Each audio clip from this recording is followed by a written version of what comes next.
Assalamualaikum warahmatullahi wabarakatuh. Sebelumnya kami dari kelompok 2, di sini kita akan melakukan cara membuat program tahunan, program semester, silabus, rencana pelaksanaan pembelajaran, dan juga lembar kerja peserta didik.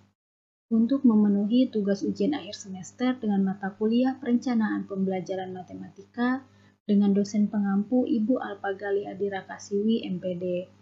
Dengan program studi pendidikan matematika, Fakultas Keguruan dan Ilmu Pendidikan, Universitas Singa Perbangsa Karawang tahun ajaran 2020-2021. Selanjutnya, kami dari kelas 6A dengan kelompok 2 yang beranggotakan yang pertama ada Nurul Wahidah, yang kedua Rina Mustika, yang ketiga Nurita Dwi Rahmawati, yang keempat Novianti, yang kelima Safa Sabela, dan yang keenam Nafa Ismaulia Zulkifli.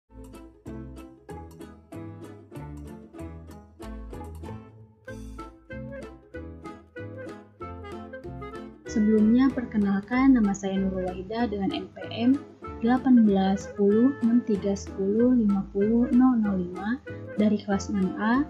Dalam video ini saya akan menjelaskan mengenai cara membuat program tahunan atau yang disingkat dengan PROTA. Yang pertama itu mengenai definisi dari program tahunan atau PROTA. Program tahunan adalah rencana penetapan alokasi waktu pembelajaran selama 1 tahun untuk mencapai tujuan standar kompetensi dan kompetensi dasar yang diharapkan. Alokasi waktu ini sangat diperlukan agar seluruh standar kompetensi dan kompetensi dasar ini bisa diterapkan dan diterima oleh peserta didik. Selanjutnya mengenai fungsi program tahunan. Yang pertama itu mengorganisir pembelajaran agar bisa berjalan secara optimal. Yang kedua dijadikan pedoman untuk menyusun program semester. Yang ketiga dijadikan pedoman dalam menyusun kalender pendidikan. Yang keempat acuan untuk mengoptimalkan penggunaan waktu efektif pembelajaran yang tersedia. Selanjutnya mengenai langkah-langkah penyusunan program tahunan atau PROTA. Yang pertama, mengidentifikasi jumlah standar kompetensi, kompetensi dasar, dan semester ke dalam format program tahunan yang telah tersedia. Yang kedua, melakukan pemetaan kompetensi dasar untuk 1 semester. Yang ketiga, masukkan materi pokok atau subbab materi ke dalam format program tahunan yang telah disediakan. Yang keempat, menentukan alokasi waktu tiap kompetensi dasar dengan memperhatikan minggu efektif. Mengenai alokasi waktu yang disediakan harus sesuai dengan ruang lingkup materi, tingkat kesulitan materi, pentingnya materi, dan waktu untuk melakukan review pada materi tersebut. Selanjutnya ke contoh format dalam program tahunan, di mana ini merupakan contoh format program tahunan yang sebelumnya saya sudah buat. Mengenai format program tahunan, yang pertama itu dalam program tahunan terdapat satuan pendidikan. Nah, di mana mengenai satuan pendidikan ini kita isi dengan nama sekolah. Misalnya SMP Negeri 1 Pamanukan. Lalu yang kedua terdapat mata pelajaran. Kita isi dengan mata pelajarannya yaitu matematika. Lalu terdapat kelas. Kita ambil kelasnya yaitu kelas 8 semester ganjil. Nah, lalu ada tahun pelajaran kita isi dengan 2020 atau 2021. Nah, selanjutnya kan tadi sebelumnya sudah dijelaskan mengenai langkah yang pertama dalam perencanaan program tahunan itu mengidentifikasi jumlah standar kompetensi, kompetensi dasar, semester ke dalam format program tahunan yang telah tersediakan. Nah, yang pertama ini kita masukkan terlebih dahulu yaitu standar kompetensi. Mengenai standar kompetensi bisa kita lihat mengenai mata pelajaran yang kita ambil yaitu materi matematika. Maka isi mengenai standar kompetensinya. Setelah selesai mengenai standar kompetensi yang telah diisi, selanjutnya kita mengisi mengenai semester. Dalam kolom terdapat semester, maka isi dengan semester yang kita ambil, yaitu semester 1 atau semester ganjil. Nah, setelah selesai diisi semesternya, dilanjut dengan langkah yang kedua yaitu melakukan pemetaan kompetensi dasar untuk 1 semester.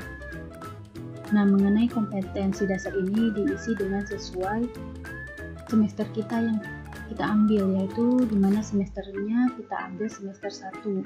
Maka kompetensi dasarnya juga diisi dengan semester, yaitu bisa dilihat dalam layar.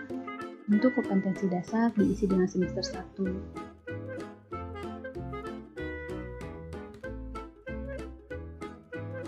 Nah, setelah selesai, dilanjut dengan langkah yang ketiga, yaitu masukkan materi pokok atau subbab materi ke dalam format tahunan yang telah disediakan. Mengenai materi pokok atau subbab ini diisi dengan materi yang akan kita jelaskan selama 1 semester atau semester yang kita ambil, yaitu semester ganjil. Nah, materi dalam contoh format ini saya gunakan materi matematika kelas 8 semester 1. Yaitu materi pokoknya terdapat pola bilangan, koordinat kartesius, relasi dan fungsi, persamaan garis lurus, sistem persamaan linear 2 variabel. Selanjutnya mengenai langkah yang terakhir atau yang keempat, yaitu menetapkan alokasi waktu yang diperlukan untuk setiap mata pelajaran, kompetensi dasar dan pokok bahasanya di pekan efektif. Alokasi waktu yang disediakan harus sesuai dengan ruang lingkup materi, tingkat kesulitan materi, pentingnya materi, dan waktu untuk melakukan review pada materi tersebut. Untuk alokasi waktu ini kita bisa lihat dalam format pekan dan jam efektif. Nah, mengenai pekan dan jam efektif ini sebelumnya juga saya sudah buat.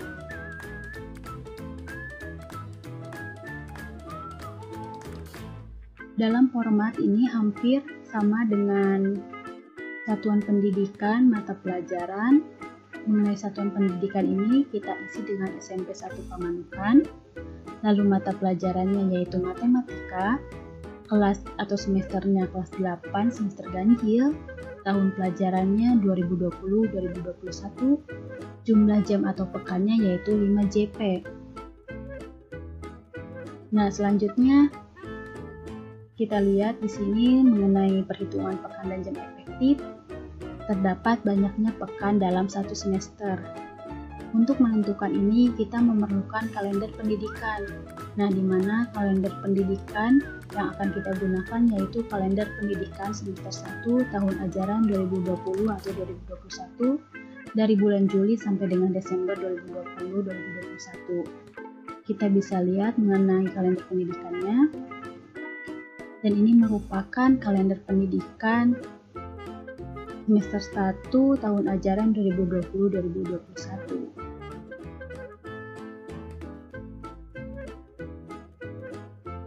Nah, setelah dilihat mengenai kalender pendidikan semester 1 tahun ajaran 2020-2021 ini, diperoleh bulan Juli itu memiliki jumlah pekannya 5, pekan efektifnya 3, dan juga yang tidak efektifnya yaitu 2. Kita bisa lihat di kalender pendidikannya yaitu bulan Juli, jumlah efektifnya berarti kan ada 5, 1, 2, 3, 4, 5. Lalu pekan efektifnya ada 3 minggu, 1, 2, 3, dan jumlah yang tidak efektifnya ada 2. Nah, setelah itu kita lakukan hal yang sama seperti bulan Juli dan seterusnya mengenai bulan Agustus, September, Oktober, November, dan Desember. Selanjutnya, banyaknya pekan efektif non-tatap muka. Mengenai pekan efektif non-tatap muka ini, kita isi dengan kegiatan yang dilakukan di setiap sekolah yang sesuai dengan kalender pendidikan. Mengenai kalender pendidikan semester 1 tahun ajaran 2020-2021, kita bisa lihat formatnya. Mengenai contohnya kita isi dengan kegiatan MPLS, lalu ada penilaian tengah semester, penilaian akhir semester, sama kelas meeting. Nah, maka jumlah pekannya yaitu terdapat 5. Nah, selanjutnya di sini terdapat juga banyaknya pekan efektif tatap muka, di mana banyaknya pekan efektif tatap muka ini kita bisa dapatkan dengan cara jumlah pekan efektif jumlah pekan yang efektif, kita bisa lihat jumlah pekan yang efektif yaitu terdapat 22 dikurangi dengan jumlah yang tidak efektif yaitu 5. Maka banyaknya pekan efektif tatap muka itu terdapat 17. Nah, selanjutnya di sini ada banyaknya jam efektif tatap muka, di mana mengenai banyaknya jam efektif tatap muka ini kita bisa isi dengan cara pekan efektif tatap muka dikali dengan JP, yaitu JP-nya tadi ada 5. Efektif tatap muka kita kali yaitu 17 dikali dengan 5. Maka hasilnya yaitu 85. Setelah didapat banyaknya jam efektif tatap muka, kita bisa mempertimbangkan mengenai alokasi waktu atau kita kembali lagi ke program tahunan mengenai alokasi waktu.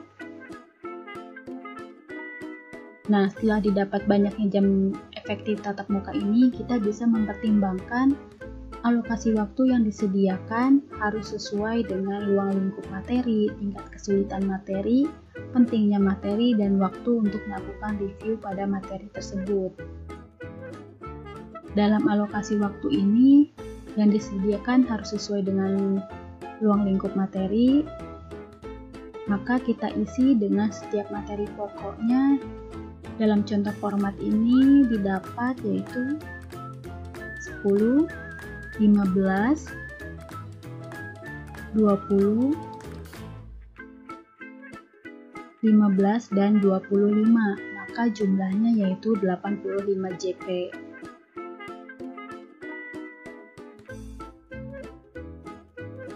Nah, berarti kan sama dengan pekan dan jam efektif yang tadi sudah kita dapatkan yaitu 85 JP. Dan di sini juga mengenai program tahunan terdapat 85 JP. Nah, mungkin itu saja yang dapat saya sampaikan. Semoga bermanfaat. Kurang lebihnya saya mohon maaf. Wassalamualaikum warahmatullahi wabarakatuh.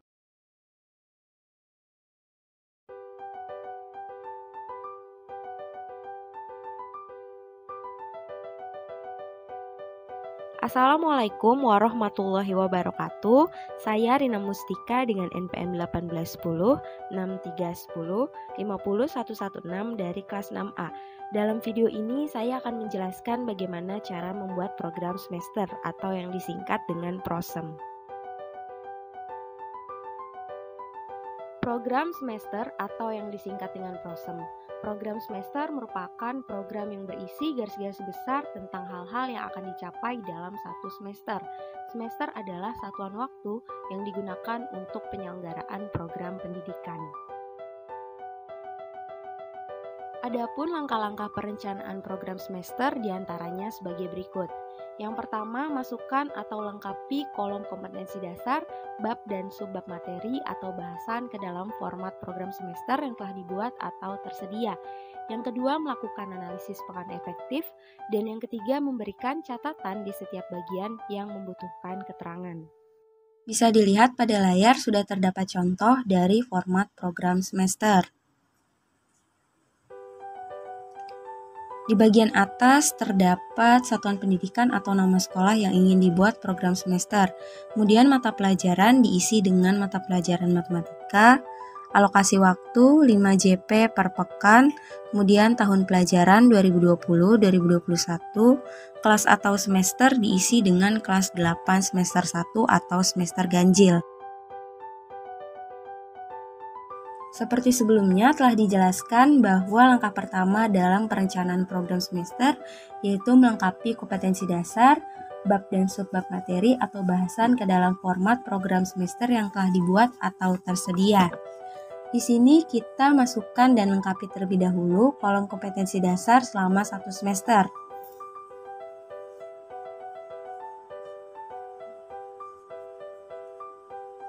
Setelah lengkap, dilanjut dengan melengkapi kolom bab atau subbab. Kolom bab atau subbab ini diisi dengan materi yang akan kita jelaskan selama satu semester, yaitu semester ganjil. Materi yang saya gunakan ini merupakan materi matematika kelas 8, semester 1, kurikulum 2013 revisi.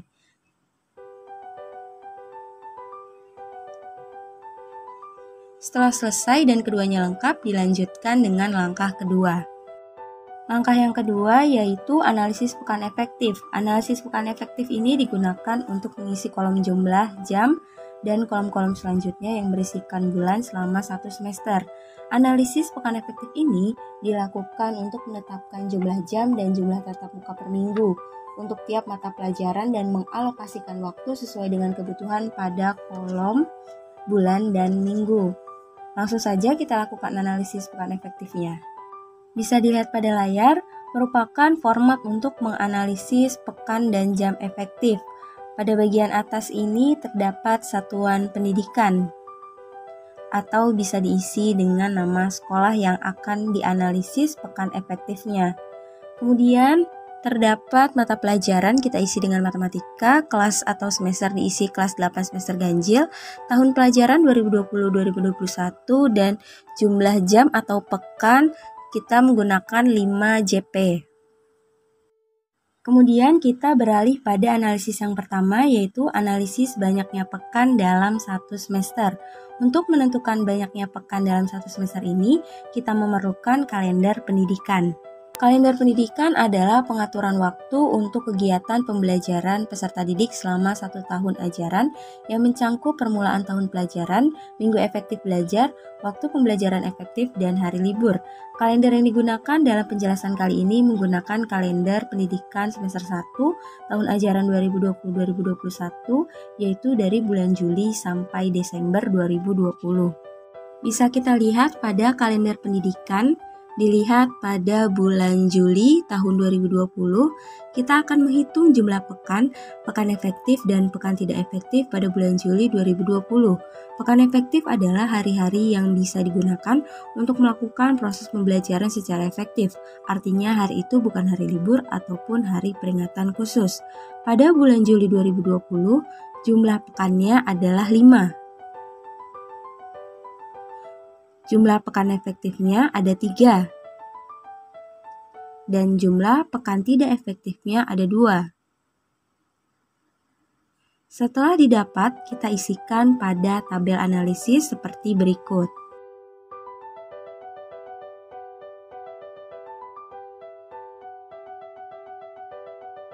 Selanjutnya dilihat pada bulan Agustus tahun 2020.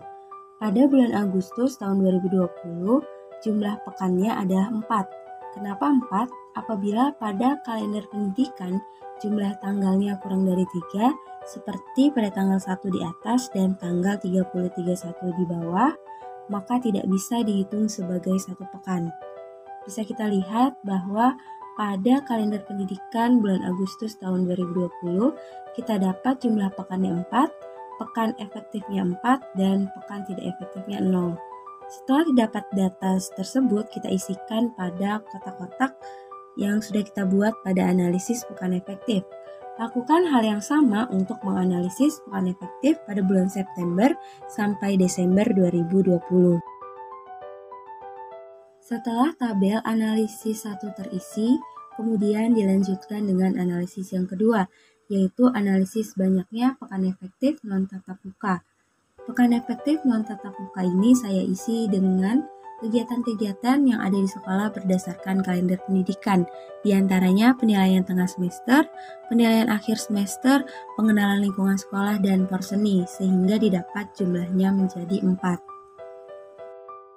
Setelah analisis 1 dan 2 selesai, kemudian dilanjut dengan analisis yang ketiga, yaitu menganalisis banyaknya pekan efektif tatap muka, dengan rumus jumlah pekan efektif dikurangi jumlah pekan efektif non-tatap muka.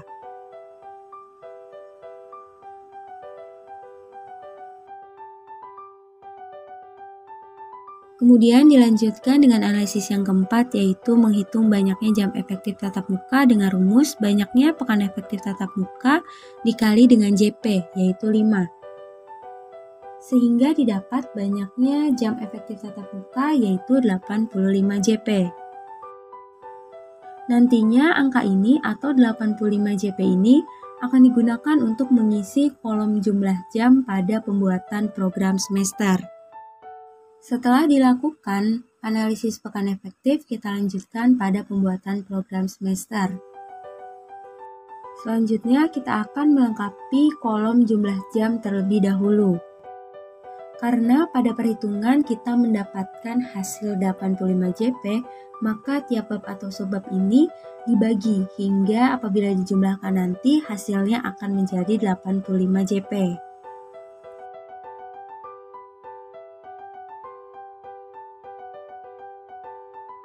Misalkan pada bab 1 pola bilangan, jumlah jamnya kita berikan 10 JP.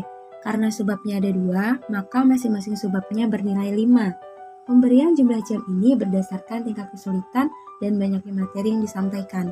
Lakukan hal yang sama untuk melengkapi yang lainnya. Setelah pada kolom jumlah dilengkapi, langkah selanjutnya kita lihat di sini ada yang berwarna-warni. Yang berwarna-warni ini merupakan sesuai dengan kalender pendidikan, yang mana terdapat pada keterangan di bawah.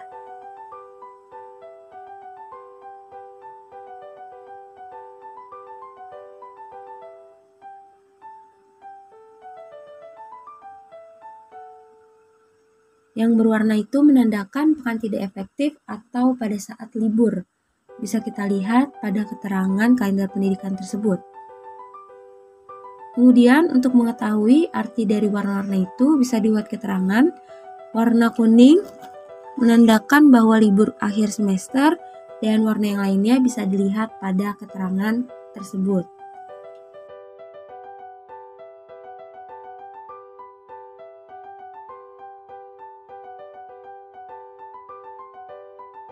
Karena pada bab 1 memuat 10 JP, maka kita isi pada kolom selanjutnya yang tidak terkena warna-warni ini. Misalkan pada bulan Juli minggu keempat, kita isi menjadi 5 JP. Satu minggu itu harus terisi 5 JP sesuai dengan kesepakatan awal, yaitu 5 JP. Lakukan hal yang sama untuk mengisi kolom-kolom kosong yang lainnya. Jangan lupa untuk dicek apakah jumlah total semuanya adalah 85 JP. Apabila semuanya telah terisi dan total semuanya 85 JP, maka program semester telah selesai dibuat. Sekian video penjelasan dari saya, kurang dan lebihnya mohon maaf. Wassalamualaikum warahmatullahi wabarakatuh.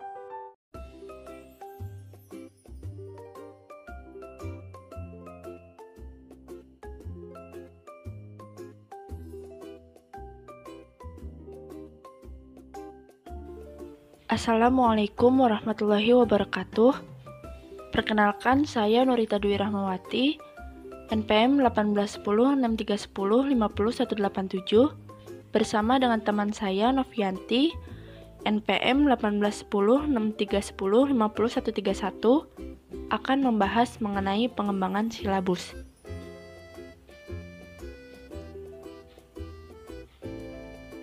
Di sini terdapat pokok bahasan. Yang pertama, pengertian silabus. Yang kedua, landasan penyusunan silabus. Yang ketiga, prinsip-prinsip penyusunan silabus. Yang keempat, komponen penyusunan silabus. Dan yang kelima, langkah-langkah penyusunan silabus.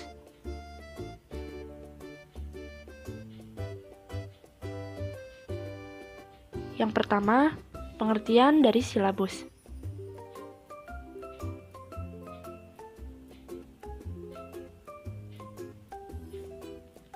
Silabus merupakan rancangan pembelajaran pada suatu kelompok mata pelajaran yang mencakup standar kompetensi, kompetensi dasar, materi pokok, kegiatan pembelajaran, penilaian, alokasi waktu, dan sumber belajar. Yang kedua, landasan pengembangan silabus.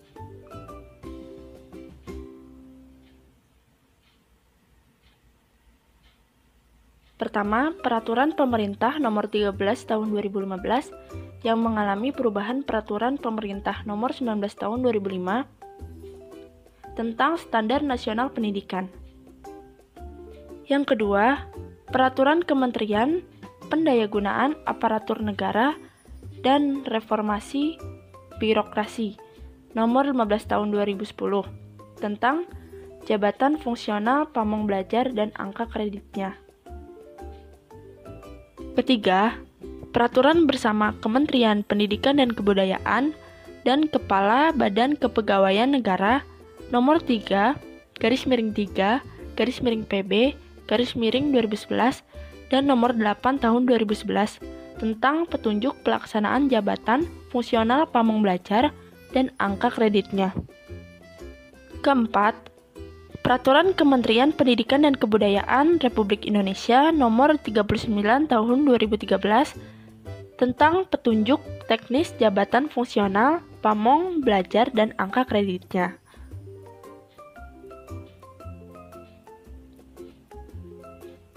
Kelima, Peraturan Kementerian Pendidikan dan Kebudayaan Nomor 21 Tahun 2016 tentang standar isi pendidikan dasar dan menengah.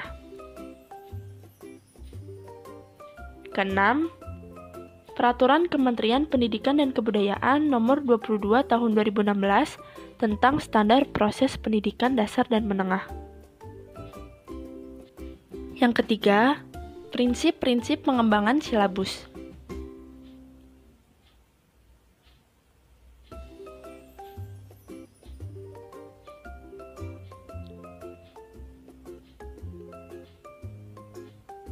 Terdapat 8 prinsip pengembangan silabus. Yang pertama, ilmiah.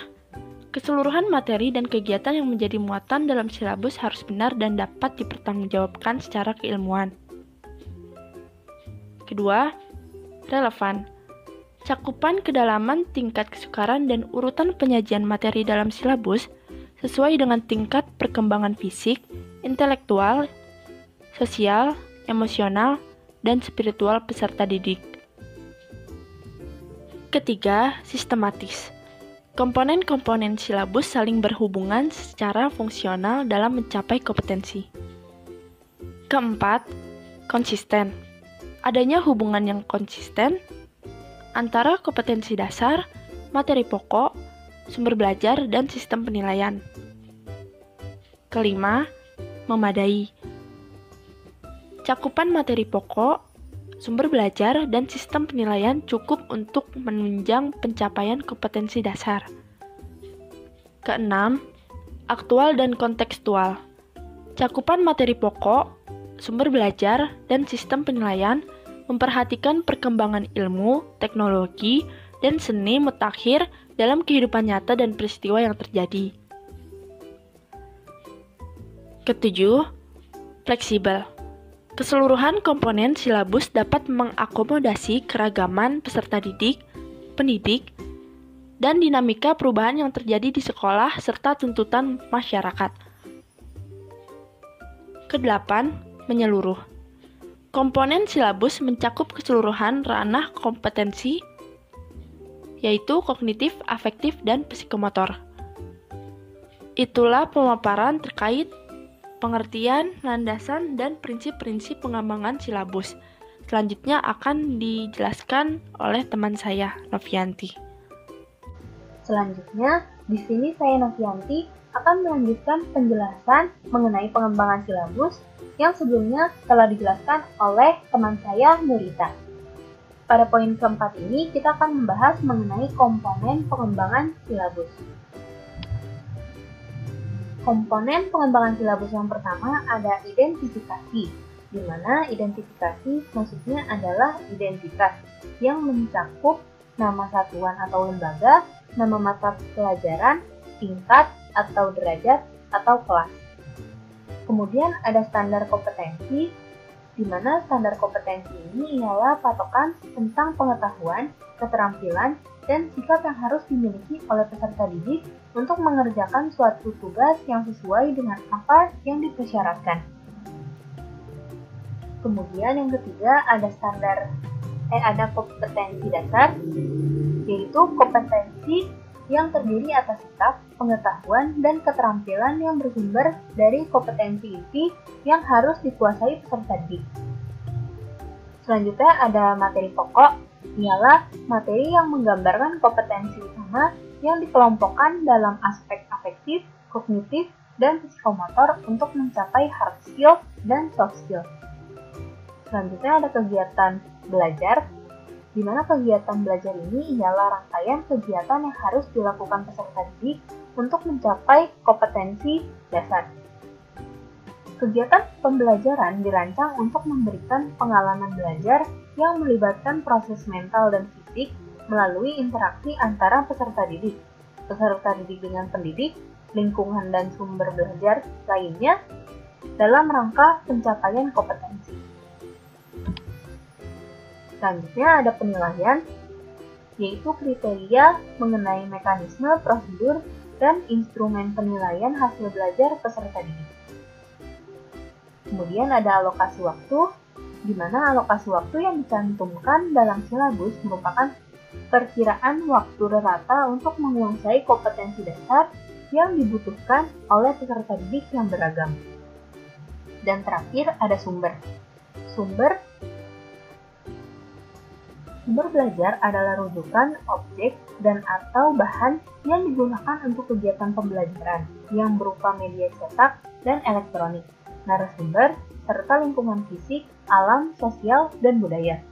Penentuan sumber belajar didasarkan pada standar kompetensi dan kompetensi dasar, serta materi pokok atau pembelajaran, kegiatan pembelajaran, dan indikator pencapaian kompetensi. Yang kelima, di sini kita akan membahas langkah-langkah pengembangan silabus. Yang pertama ialah mengkaji standar kompetensi dan kompetensi dasar, di mana standar kompetensi dan kompetensi dasar dapat diambil dari standar isi yang sudah disediakan atau sudah disiapkan oleh Kemendikbud sendiri. Jadi kita tinggal lihat di sana dan menuliskan ulang. Yang kedua ada mengidentifikasi materi pokok atau pembelajaran. Mengidentifikasi materi pokok atau pembelajaran yang menunjang pencapaian kompetensi dasar dengan mempertimbangkan potensi peserta didik, relevansi dengan kebutuhan peserta didik, emosional, intelektual, sosial, kebermanfaatan bagi peserta didik, dan lain-lain. Kemudian, ada mengembangkan kegiatan pembelajaran. Kegiatan pembelajaran memuat rangkaian kegiatan yang harus dilakukan oleh peserta didik secara berurutan untuk mencapai kompetensi besar. Hal-hal yang harus diperhatikan dalam mengembangkan kegiatan pembelajaran adalah kegiatan pembelajaran disusun untuk memberikan bantuan kepada peserta didik, kepada para pendidik, khususnya pendidik, agar dapat melaksanakan proses pembelajaran secara profesional. Selanjutnya ada penentuan jenis penilaian. Penilaian dilakukan dengan menggunakan tes dan non-tes dalam bentuk tertulis maupun lisan, pengamatan kinerja, pengukuran sikap, penilaian hasil karya berupa tugas, proyek, dan atau produk, penggunaan portofolio, dan penilaian diri. Sistem penilaian harus disesuaikan dengan pengalaman belajar yang ditempuh dalam proses pembelajaran. Misalnya, jika pembelajaran menggunakan pendekatan tugas observasi lapangan, maka evaluasi yang harus diberikan baik pada proses, misalkan teknik wawancara, maupun produk atau hasil melakukan observasi lapangan yang berupa informasi yang dibutuhkan. Selanjutnya, menentukan alokasi waktu. Penentuan alokasi waktu pada setiap kompetensi dasar didasarkan pada jumlah minggu efektif dan alokasi waktu mata pelajaran per minggu dengan mempertimbangkan kompetensi dasar, keluasan, kedalaman, tingkat kesulitan, dan tingkat kepentingan kompetensi dasar. Dan yang terakhir, kita perlu menentukan sumber belajar. Penentuan sumber belajar didasarkan pada standar kompetensi dan kompetensi dasar serta materi pokok, kegiatan pembelajaran, dan indikator pencapaian kompetensi. Selanjutnya ada contoh silabus yang telah saya buat pada tugas-tugas yang lalu.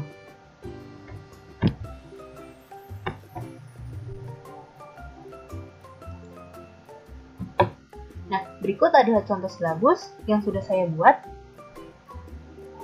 Dimana tadi kan saya Membuat silabus ini menggunakan langkah-langkah yang sebelumnya sudah saya jelaskan, di mana mengkaji standar kompetensi dan kompetensi dasar terlebih dahulu.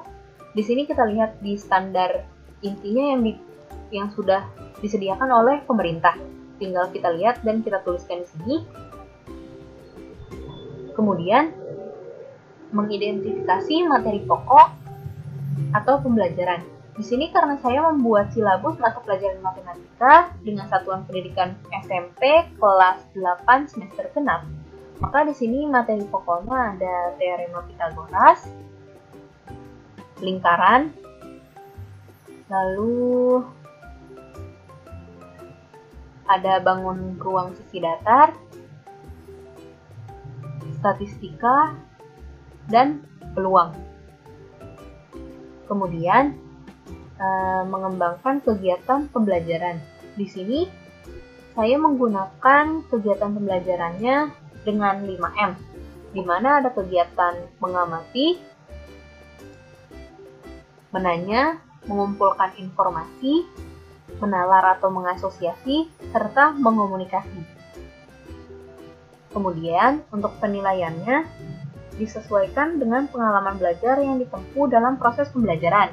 Karena itu saya mengambil penilaiannya, yaitu ada sikap observasi, pengetahuan penugasan, keterampilan portofolio, serta yang terakhir ada project.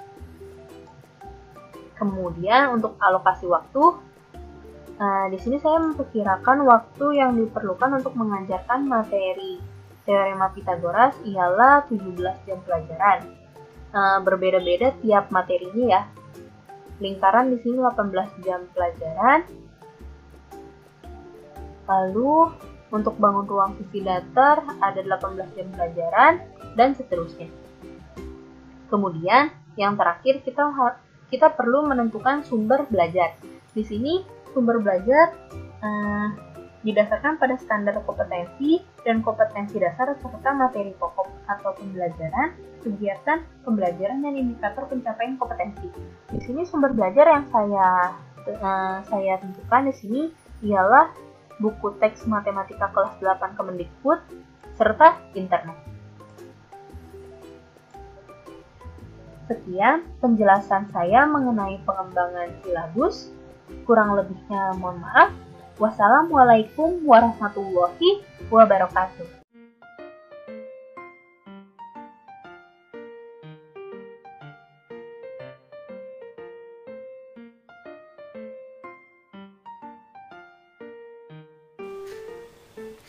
Assalamualaikum warahmatullahi wabarakatuh. Selanjutnya akan dijelaskan mengenai bagaimana merancang rencana pelaksanaan pembelajaran atau RPP. Sebelumnya, apa itu RPP? Rencana pelaksanaan pembelajaran atau disingkat dengan RPP adalah pegangan seorang guru dalam mengajar di kelas. RPP dibuat oleh guru untuk membantunya dalam mengajar agar sesuai dengan standar kompetensi dan kompetensi dasar pada hari tersebut.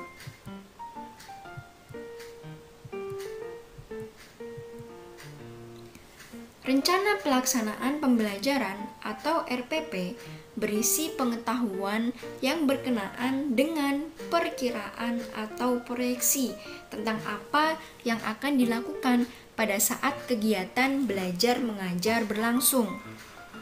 Yang kita tahu bahwasannya pembelajaran itu bersifat situasional. Maka dari itu, apabila perencanaan disusun secara matang, maka proses dan hasil pembelajaran tidak akan jauh dari perkiraan. Atau apabila rencana pelaksanaan pembelajaran atau RPP ini disusun dengan matang, maka kita dapat menghasilkan pembelajaran yang maksimal. Selanjutnya adalah hakikat dari RPP. Menurut Permendikbud nomor 65 tahun 2013 tentang standar proses. Rencana pelaksanaan pembelajaran atau RPP adalah rencana kegiatan pembelajaran tatap muka untuk satu pertemuan atau lebih. RPP dikembangkan dari silabus untuk mengarahkan kegiatan pembelajaran peserta didik dalam upaya mencapai kompetensi dasar. Selanjutnya, berdasarkan Permendikbud nomor 81A tahun 2013 pada lampiran keempat tentang implementasi kurikulum pedoman umum pembelajaran, tahapan dalam pembelajaran menurut standar proses adalah perencanaan pembelajaran yang diwujudkan dengan kegiatan penyusunan rencana pelaksanaan pembelajaran. RPP adalah rencana pembelajaran yang dikembangkan secara rinci dari suatu materi pokok atau tema tertentu dengan mengacu pada silabus. Sehingga secara keseluruhan, sebenarnya hakikat RPP itu merupakan pengembangan dari silabus yang kita buat, tetapi lebih rinci dari suatu materi pokok. Sehingga dalam penyusunan RPP itu tidak lepas dari yang namanya silabus, di mana silabus itu kita susun sebelum menyusun RPP. Berikut adalah komponen dari RPP berdasarkan Permendikbud nomor 22 tahun 2016 dan juga berdasarkan Surat Edaran Mendikbud nomor 14 tahun 2019.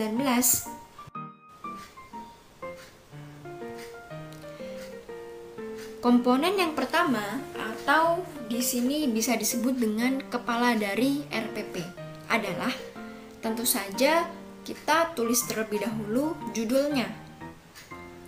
Atau seperti yang dicontoh ini, judulnya adalah Rencana Pelaksanaan Pembelajaran. Pada yang pertama ini, komponen pertama ini itu meliputi yang namanya satuan pendidikan. Satuan pendidikan ini adalah identitas sekolah atau nama sekolah atau nama satuan pendidikan. Yang kedua ada mata pelajaran. Contohnya kalau di sini mata pelajarannya adalah matematika. Lalu ada kelas dan semester.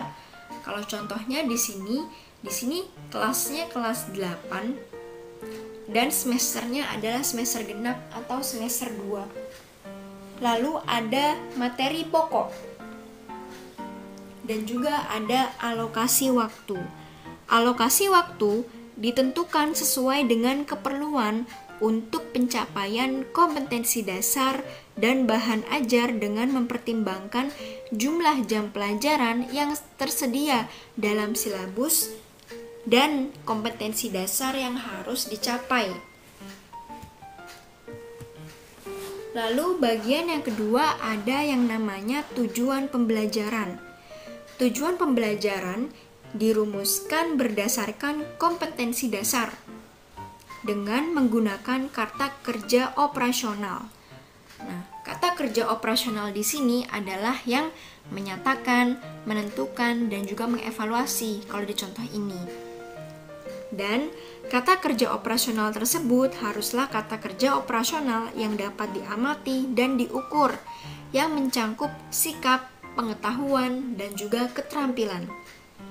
Lalu komponen yang ketiga adalah media atau alat dan sumber belajar. Media pembelajaran itu bisa berupa alat bantu proses pembelajaran untuk menyampaikan materi pembelajaran. Pada contoh ini, karena di situasi pandemi seperti sekarang, maka media pembelajaran yang digunakan itu berupa yang pertama ada LKPD, lalu ada Google Form, lalu ada Google Classroom, dan untuk tatap muka secara daring bisa menggunakan Google Meet atau Zoom Meeting. Sedangkan alat belajar tentu saja alat yang dapat menunjang media pembelajaran, dan pada contoh ini alat yang digunakan adalah berupa laptop ataupun handphone. Dan sumber belajar dapat berupa buku, media cetak dan elektronik, alam sekitar, atau sumber belajar lainnya yang relevan. Pada contoh RPP kali ini menggunakan sumber belajar berupa buku paket matematika, dan juga melalui media cetak elektronik atau internet.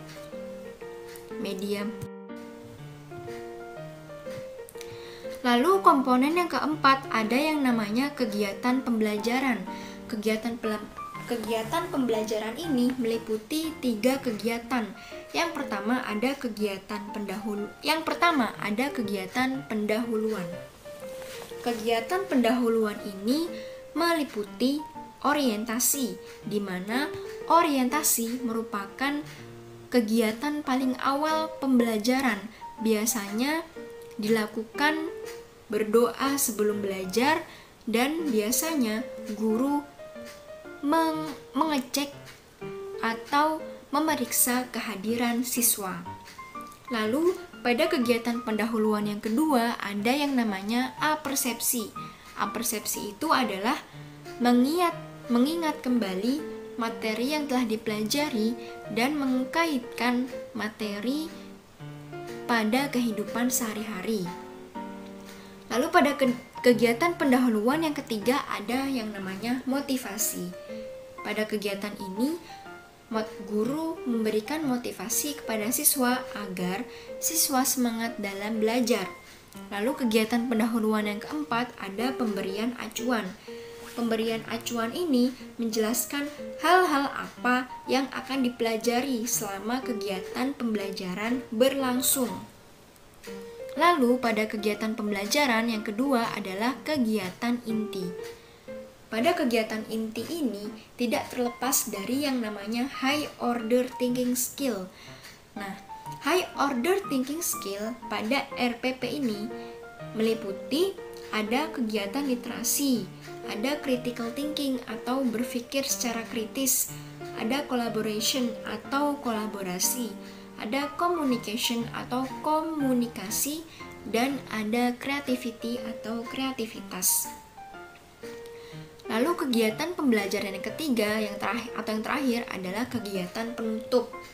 Pada kegiatan penutup ini, jikalau untuk peserta didik akan ditugaskan untuk membuat resume tentang hal-hal penting yang terkait dengan materi yang telah dipelajari pada hari tersebut. Sedangkan pada guru juga membuat resume tentang hal-hal yang penting terkait pembelajaran pada hari itu. Lalu komponen yang terakhir adalah penilaian hasil pembelajaran. Penilaian hasil pembelajaran ini meliputi dua kriteria. Ada penilaian untuk pengetahuan, ada juga penilaian untuk keterampilan. Penilaian pengetahuan itu berupa penugasan, soal-soal baik pilihan ganda, isian, dan uraian. Sedangkan penilaian keterampilan itu diperoleh dari proses diskusi, keaktifan mengajukan pertanyaan, presentasi, dan tugas atau proyek. Dan pada bagian akhir RPP tidak lupa mencantumkan nama sekolah dan juga nama guru mata pelajaran serta tempat dan tanggal. Berdasarkan surat edaran Mendikbud nomor 14 tahun 2019, disarankan agar RPP dibuat menjadi 1 lembar. Nah, RPP yang dicontohkan pada kesempatan kali ini merupakan bentuk RPP 1 lembar. Cukup sekian penjelasannya. Mohon maaf bila terdapat kesalahan. Semoga bermanfaat untuk kita semua dalam menyusun RPP. Terima kasih.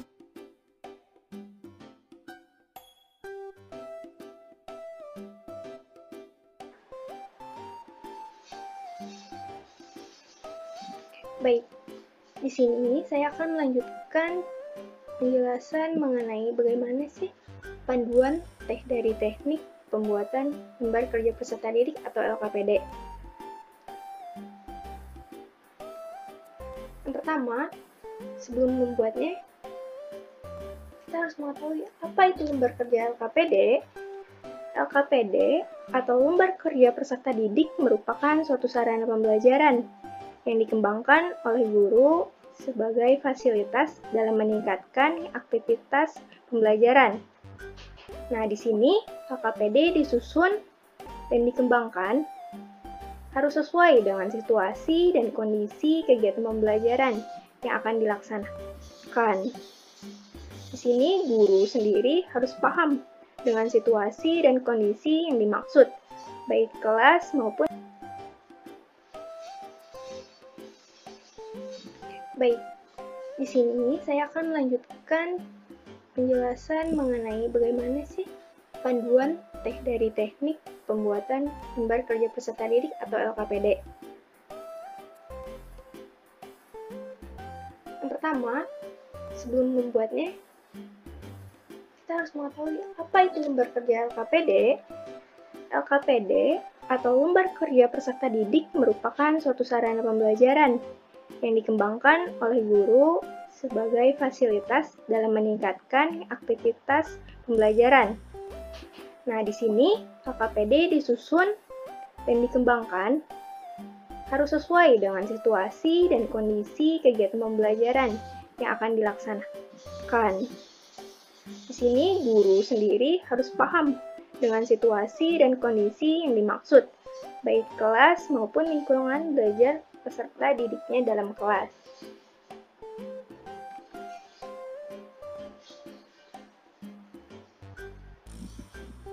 Selanjutnya ada fungsi LKPD. Nah, di sini LKPD berfungsi untuk membantu peserta didik dalam mengembangkan konsep materi pembelajaran. Ada untuk melatih peserta didik dalam menemukan tujuan pembelajaran dan mengembangkan aspek keterampilannya. Fungsi lainnya sebagai pedoman pendidik dan peserta didik dalam melaksanakan proses pembelajaran. Lalu ada untuk menambah informasi tentang konsep materi pembelajaran sistematis yang berlangsung dalam proses pembelajaran, serta membantu guru dalam mengevaluasi pembelajaran yang telah dilangsungkan di dalam kelas. Selanjutnya, apa saja komponen LKPD? Yang pertama ada informasi umum. Di sini, informasi umum dapat terdiri dari mata pelajaran, asal sekolah, kelas atau semester, nama kelompok, nama anggota kelompok, jika di LKPD ini dikerjakan sesuai dengan per kelompok. Terus ada alokasi waktu. Nah, selanjutnya yang kedua ada judul LKPD. Di sini judul LKPD disesuaikan dengan materi yang akan diajarkan. Yang ketiga ada kompetisi dasar. Di sini kompetisi dasar memuat pengetahuan dan keterampilan. Lalu ada indikator pencapaian kompetensi. Di sini dari indikator pencapaian kompetensi merupakan bukti dari pencapaian KD atau indikator-indikator apa saja sih yang perlu ditegaskan dalam pelajaran ini. Lalu ada tujuan pembelajaran dan yang terakhir ada langkah-langkah kegiatan dalam LKPD. Nah, bagaimana menyusunnya?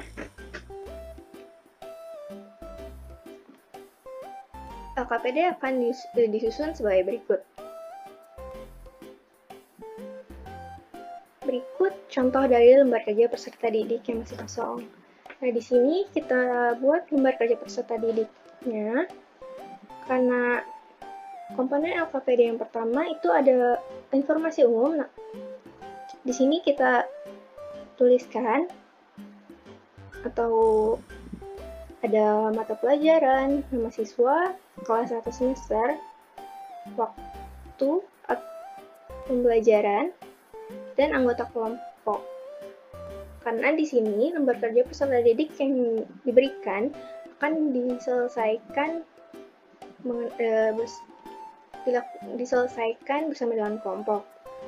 Lalu ada judul LKPD. Nah, di sini judul LKPD diambil sesuai dengan mata pelajaran yang akan kita ambil. Lalu ada kompetisi dasar. Di sini kompetisi dasar diisi berdasarkan kurikulum 2013 sesuai yang dibutuhkan oleh masing-masing pendidik dalam proses pembelajarannya. Lalu ada indikator pencapaian. Di sini indikator pencapaian disesuaikan dengan kompetisi dasar apa yang diperlukan sesuai dengan kurikulum 2013. Di sini peserta didik diharapkan mampu mempelajari tentang kompetisi dasar yang diajukan. Lalu ada tujuan pembelajaran. Di sini tujuan pembelajaran dilakukan atau dipilih, diisi dengan seperti dalam proses pembelajaran yang dilakukan oleh guru ini memiliki tujuan pembelajaran seperti apa yang ingin menjadi capaian akhir dari pembelajaran yang berlangsung. Lalu ada alat dan bahan. Di sini alat dan bahan maksudnya alat dan bahan apa saja sih yang perlu diperlukan oleh siswa dalam proses pembelajaran ini, disesuaikan dengan kebutuhan atau materi yang akan disampaikan. Lalu langkah-langkah kegiatan. Di sini langkah-langkah kegiatan diisi dengan tahapan-tahapan yang perlu dilakukan dalam mengerjakan LKPD ini sebagai rujukan siswa dalam menyelesaikan soal-soal dalam LKPD ini. Nah, selanjutnya ada proses mengamati. Di sini proses mengamati ini dapat berisi perintah yang harus dikerjakan siswa dalam mengerjakan LKPD. Misalnya, diambillah pendekatan saintifik. Terlihat, misalnya, jika proses pembelajaran yang dilakukan secara saintifik, maka pendekatan ini akan terlihat pada proses mengamati. Lalu ada bagian identifikasi. Di proses identifikasi ini, biasanya dituliskan setelah titik-titik untuk kegiatan A atau kegiatan yang dilakukan dalam proses pembelajaran di atas yang di kelas akan dilakukan sebagai hal berikut. Nah, di sini kegiatannya berisi informasi dalam mengamati permasalahan, menemukan konsep atau prinsip, ataupun menjelaskan permasalahan seperti pada proses mengamati. Lalu ada proses dalam mengumpulkan data. Nah, di sini pada proses pengumpulan data biasanya diisikan dengan diisikan soal-soal berupa kegiatan yang dapat merangsang atau mengumpulkan informasi sebanyak mungkin dari sumber tak terbatas, bisa video, buku, ataupun percobaan-percobaan yang dilakukan oleh siswa di dalam suatu proses pembelajaran di kelas.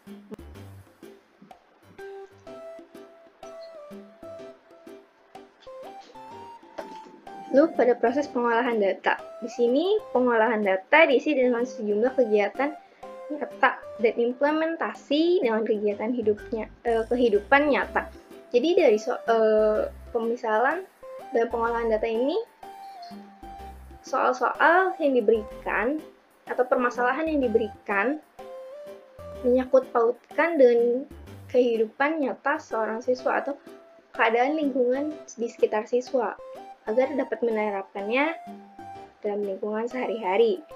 Lalu pada pembuktian, di sini di pembuktian biasanya dituliskan permasalahan yang dibutuhkan analisa pembuktian bahwa apa yang sudah dibahas pada bagian sebelumnya menjadi sesuatu yang penting dan dibutuhkan dalam kehidupan sehari-hari ini. Lalu yang terakhir ada menyimpulkan, berisi kesimpulan akhir dari semua proses yang telah dipelajari pada bagian sebelumnya di atas sebagai bukti bahwa pemahaman siswa telah komprehensif atau telah sesuai dengan yang diharapkan.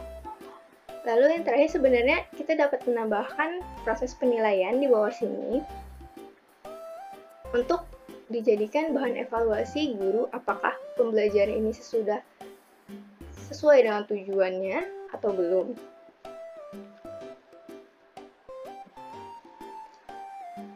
Nah, setelah tahu bagaimana cara menyusunnya, di sini kita buat lembar kerja peserta didik yang kita inginkan. Kan yang pertama setelah dicari informasi secara umumnya, di sini kita isi.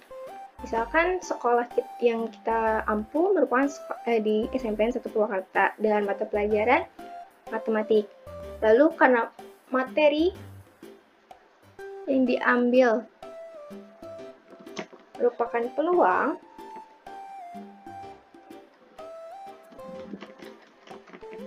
maka kelas atau semester yang dipilih di sini dituliskan kelas 8 semester genap dengan waktu atau dalam proses pembelajaran berlangsung selama 2 kali 45 menit. Nah, judulnya maka di sini kita akan tuliskan karena LKPD yang dibuat ini untuk materi peluang, maka judulnya dibuat untuk materi peluang. Tuliskan peluang. Nah, selanjutnya kompetensi dasar. Di sini diisi berdasarkan kurikulum 2013 yang dibutuhkan. Karena yang diambil materi peluang, maka di sini kita tuliskan materi atau kompetensi dasar yang diambil dari peluang, yakni ada pada 3.1.3 yang berisi tentang menjelaskan bagaimana peluang empirik dan teoritik dari suatu kejadian dari suatu proses percobaan. Kemudian ada 4.1.3 yakni menyelesaikan dari permasalahan yang berkaitan dengan peluang empirik teoritik suatu kejadian dari suatu percobaan. Lalu indikator yang ingin dicapai. Di sini dari yang telah dituliskan kompetisi dasar sebelumnya, di sini indikator pencapaiannya diharapkan peserta didik mampu dalam menentukan peluang empirik atau teoritik dari suatu percobaan yang dilakukan. Yang kedua, menentukan frekuensi harapan dari terjadinya suatu kejadian dalam suatu percobaan. Lalu pada tujuan pembelajaran, di sini tujuan pembelajaran yang diharapkan, yang pertama, siswa mampu untuk menentukan peluang empirik maupun teoritik dari suatu percobaan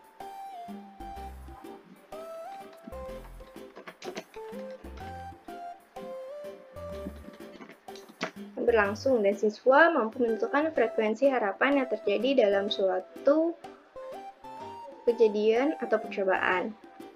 Nah, di sini karena kita ambil materi peluang, maka alat dan bahan yang digunakan ada koin, dadu, dan bola.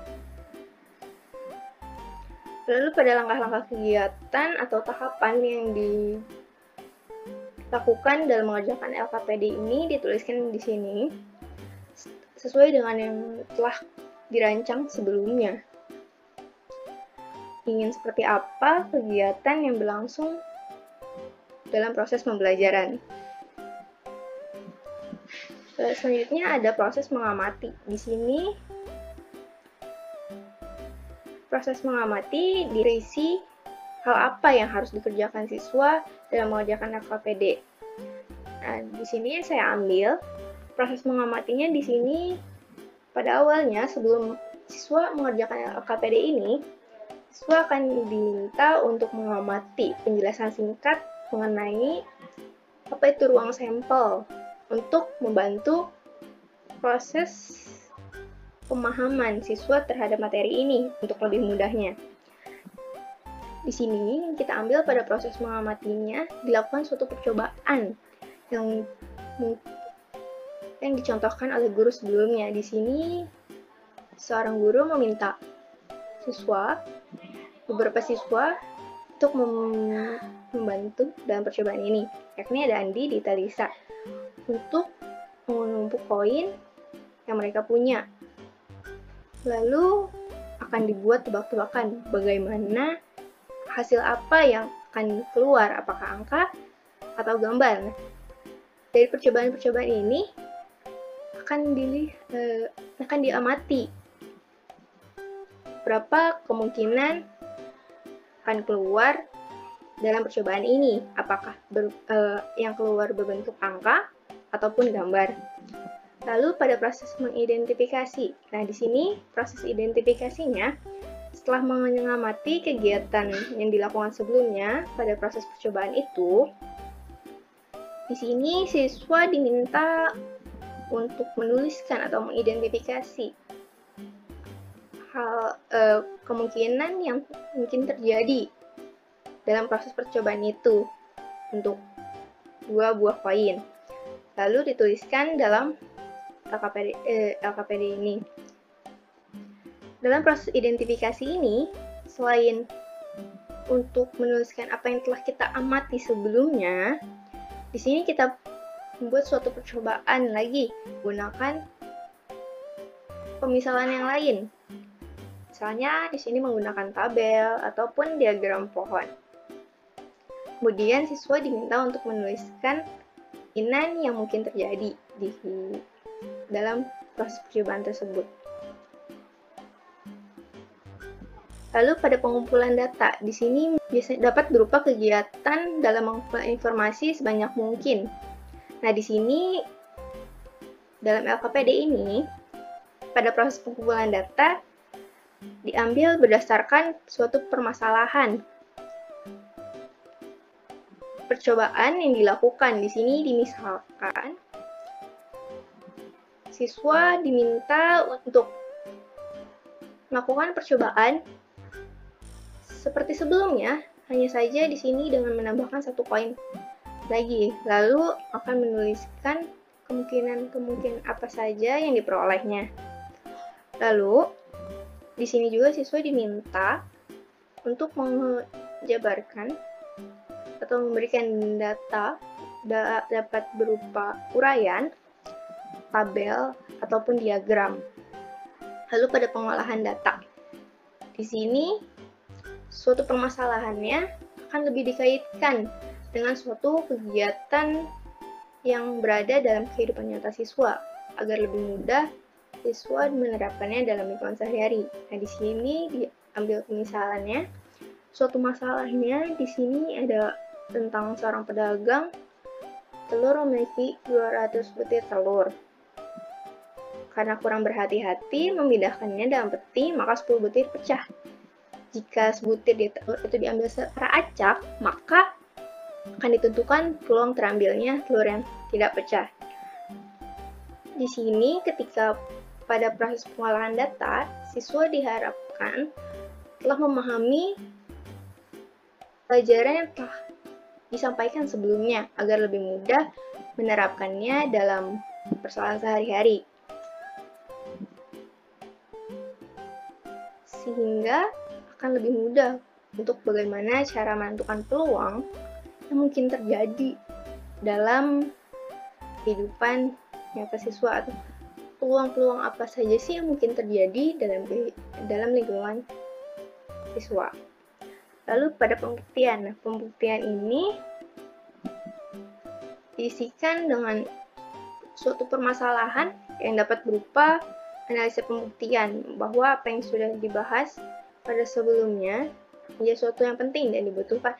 Nah, di sini dikaitkan dengan suatu permasalahan yang lain yang nanti akhirnya akan dibuat kesimpulan Selanjutnya ada proses menyimpulkan. Di sini siswa diharapkan mampu menyimpulkan seluruh pemahamannya sesuai dengan apa yang telah dipelajarinya pada penjelasan sebelum ini. Apakah siswa mengerti, dapat menyimpulkan seperti apa percobaan peluang empirik itu maupun peluang teoretik. Lalu,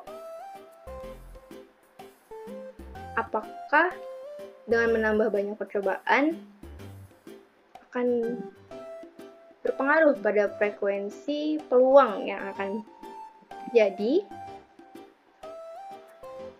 Lalu yang terakhir ada lembar penilaian. Di sini penilaian dapat berupa afektif, keterampilan, pengetahuan. Nah, apa sih fungsi penilaian ini? Di sini penilaian dapat berfungsi untuk membantu guru dalam mengevaluasi pembelajaran yang telah terjadi atau yang telah berlangsung dalam proses pembelajaran ini. Nah, dalam hasil evaluasi ini nanti guru dapat menyimpulkan apakah proses pembelajaran yang terjadi ini sudah sesuai yang diharapkan atau belum. Sekian yang dapat saya sampaikan, kurang lebihnya mohon maaf. Wassalamualaikum warahmatullahi wabarakatuh.